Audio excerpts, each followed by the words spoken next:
जय मसीह की। मैं आशा करता हूं कि आप सब लोग अच्छे होंगे और मैं फिर से एक बार आप सबों का स्वागत करता हूं West Coast District Council page पे।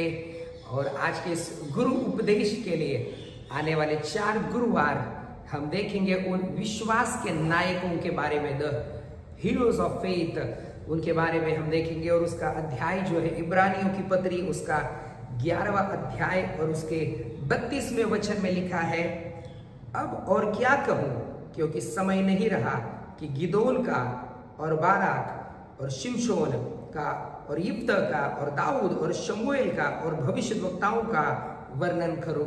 हम सबको पता है कि इब्रानियों की पत्री उसके 11वें अध्याय का जो शीर्षक जो है वो विश्वास के उदाहरण है।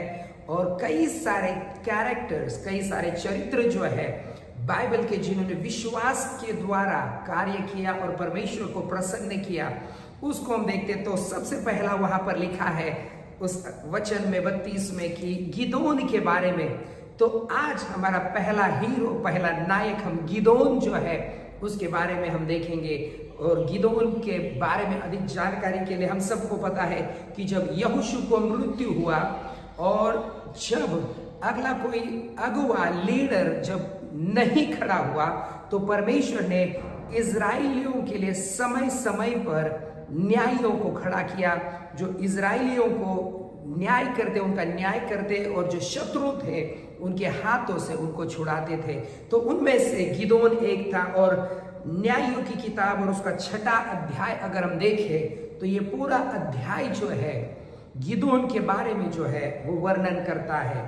तो कुछ बातों को, 2 बातों को मैं आज की सुबह आप सबों के सामने रखता चाहता हूं गिदोन के जीवन में। मैं विश्वास करता हूं कि ये हीरोज ऑफ फेथ, विश्वास का नायक, आपके और मेरे विश्वास को और अधिक बढ़ाने वाला हो जाए। परमेश्वर का वचन कहता है कि जब कभी भी इजरायली लोग परमेश्वर की इच्छा के विरोध में जाकर उन्होंने काम किया, तो परमेश्वर ने उनको उनके शत्रुओं के अधीन कर दिया। और एक समय आता था कि जब इजरायलियों को पता चलता कि हमने जो काम किया है वो गलत है और इसीलिए परमेश्वर ने हमें सजा दिया। और इसलिए वो क्या करते, परमेश्वर की दुहाई देते, प्रार्थना करते और परमेश्वर उनकी प्रार्थनाओं को सुनकर न्यायी खड़ा करता और वो न्यायी इजरायलियों को उनके शत्रुओं से जो है वो छुड़ाता। पहली बात अगर हम देखें गिदोन का शुरुआती जीवन, परमेश्वर का वचन कहता है न्यायियों की किताब उसका 6वां अध्याय और उसका 11वें वचन में, फिर यहोवा का दूत आकर उस बांज वृक्ष के तले बैठ गया जो ओप्रा में अबीएजेरी योआश का था, और उसका पुत्र गिदोन एक दाखरस के कुंड में गेहूं इसलिए झाड़ रहा था कि उसे मिद्यानियों से छिपा रखे।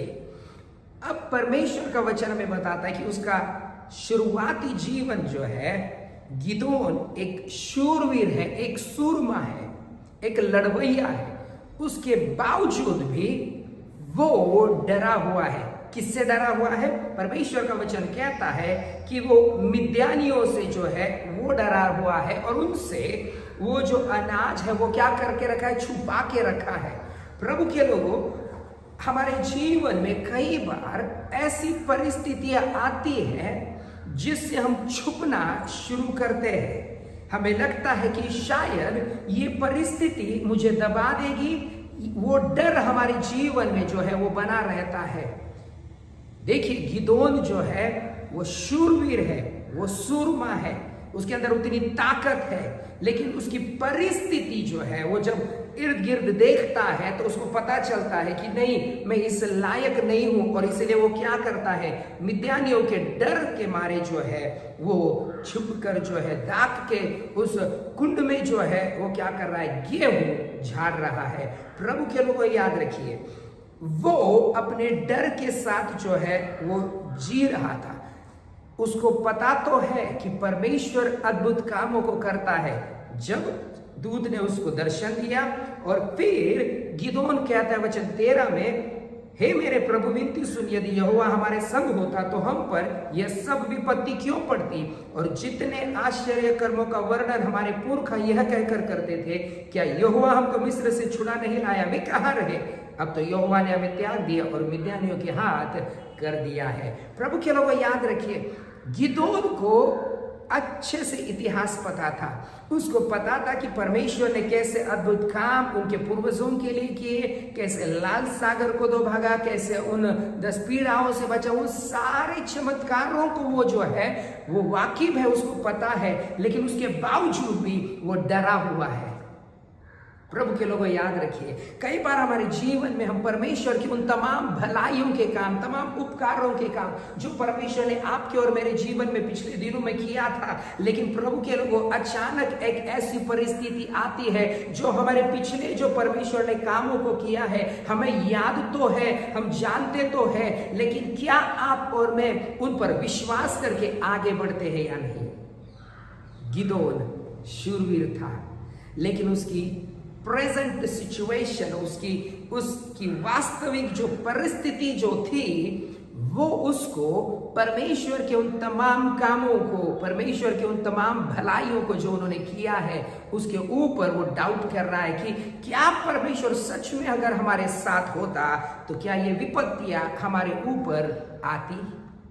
प्रभु के लोग हमारे जीवन में भी कई बार हमारा यही सवाल होता है कि परमेश्वर अगर आप हमारे साथ है तो क्यों हमारे जीवन में इतनी विपत्ति है। अगर परमेश्वर आप मेरे जीवन में तो क्यों मेरे जीवन में बीमारी है। अगर परमेश्वर आप मेरे घर में है तो मेरे घर में इतनी अशांति क्यों है। कई सारे ऐसे अलग अलग विचार हमारे जीवन में आते हैं। पता है ये विचार कभी भी परमेश्वर की ओर से नहीं होते, इसलिए परमेश्वर को दूत को समय समय पर भेजना पड़ता है और याद दिलाना पड़ता है, याद रख मेरे बेटे मेरी बेटी, मैं तुम्हें भूला नहीं हूं, मैं तुम्हारे साथ हूं। प्रभु के लोगों, आज की सुबह मैं नहीं जानता कि गिदोन के समान कौन से ऐसे शत्रुओं ने, कौन सी ऐसी परिस्थिति ने आपको घेर कर रखा होगा, लेकिन आज की सुबह परमेश्वर आपसे कहना चाहता है, मेरे बेटे मेरी बेटी उठ और मैं तुम्हारे साथ हूं। प्रभु के लोग वही परमेश्वर का वचन कहता है, वो डाउट करता है कि परमेश्वर उनके साथ है या नहीं। प्रभु के लोग याद रखिए, वो अकेला उस दाग की कुंड में जो है वो काम कर रहा है।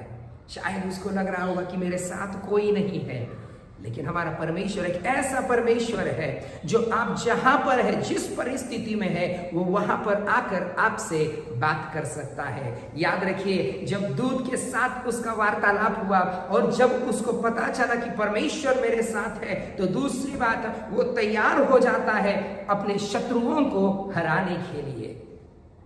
प्रभु के लोगों याद रखिए, अगर परमेश्वर आपके साथ है, अगर परमेश्वर की उपस्थिति आपके साथ है, तो आपके लिए कोई भी शत्रु जो है वो बड़ा शत्रु नहीं है, क्योंकि परमेश्वर आपके साथ है। और परमेश्वर का वचन वही कहता है, दूत ने उससे कहा 14वें वचन में, तब यहोवा ने उस पर दृष्टि करके कहा, अपनी इसी शक्ति पर जा और तू इजराइलियों को मिद्यानियों के हाथ से छुड़ाएगा, क्या मैंने तुझे नहीं भेजा।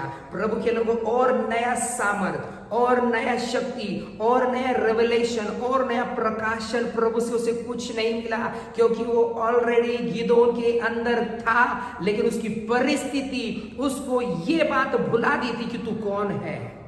प्रभु के लोगों याद रखिए, कई बार शैतान आपके और मेरे मन में आकर वही बताता है, प्रभु के लोगों, कि तुम योग्य नहीं हो, तुम अकेले हो, परमेश्वर ने तुम्हें छोड़ दिया है, क्यों तुम्हारी परिस्थिति ऐसी, क्यों परिस्थिति नहीं बदल रही, क्यों बीमारी में। कई सारी चीजें आपके और मेरे कान में, हमारे मन में डालकर हमारी विचार सरणी, हमारा विचार, हमारे सोच भी जो है वैसे ही हो जाते हैं। लेकिन याद रखिए, परमेश्वर कहता है इसी शक्ति पर जा।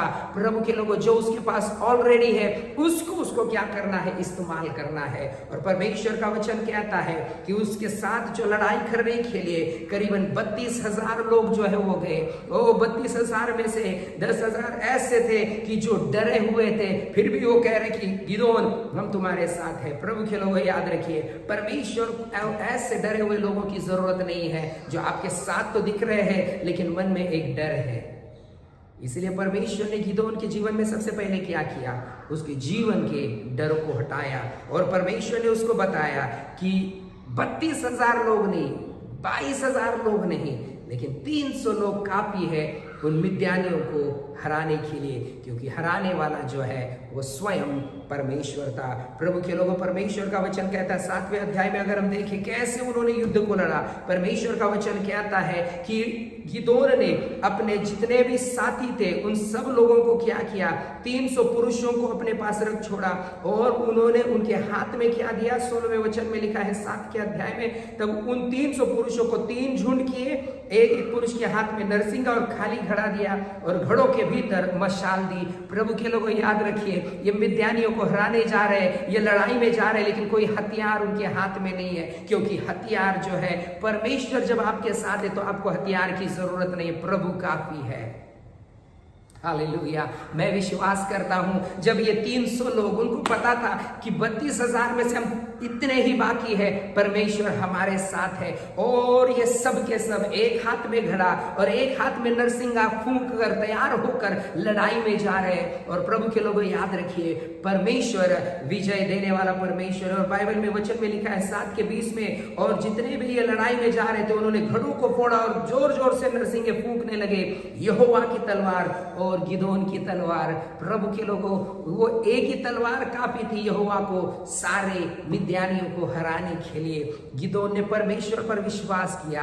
प्रभु के लोगों, आज की सुबह मैं आपको बताना चाहता हूं कि आपके लिए युद्ध लड़ने वाला वो एक स्वयं परमेश्वर है, जिसका नाम प्रभु यीशु मसीह है, जो आपके लिए और मेरे लिए आया, और वो आपको और मुझे कहता है, मेरे बेटे मेरी बेटी, मैं तुम्हारे युद्ध को लड़ूंगा। तुम जहां पर भी हो, जिस परिस्थिति में भी हो, अपनी शक्ति पर उठ, मुझ पर विश्वास कर और मैं तुझे विजय को दिलाऊंगा। प्रभु के लोग, आज की सुबह आप किस परिस्थिति में है, प्रभु जानता है। गिदोन के समान विश्वास रखिए। 32,000 नहीं चाहिए, 300 लोग काफी है, क्योंकि लड़ना परमेश्वर को है। प्रभु के लोगों, परमेश्वर आपके युद्ध को लड़ने जाएगा अगर आप उस परमेश्वर को मौका देंगे। तो क्यों ना आज की सुबह आप और मैं कहे, प्रभु यीशु मसीह मेरे जीवन में आइए और मैं अपने जीवन को आपके हाथों में समर्पित करता हूं। ये लड़ाई मेरी नहीं प्रभु, लेकिन आपकी है। वो परमेश्वर आपको जय दिलाएगा। इसलिए यीशु मसीह को अपने जीवन में लीजिए और देखिए प्रभु आपको विजय देता है या नहीं। प्रभु इस वचन के द्वारा आप सबों को आशीषित करे। आइए हम प्रार्थना करें।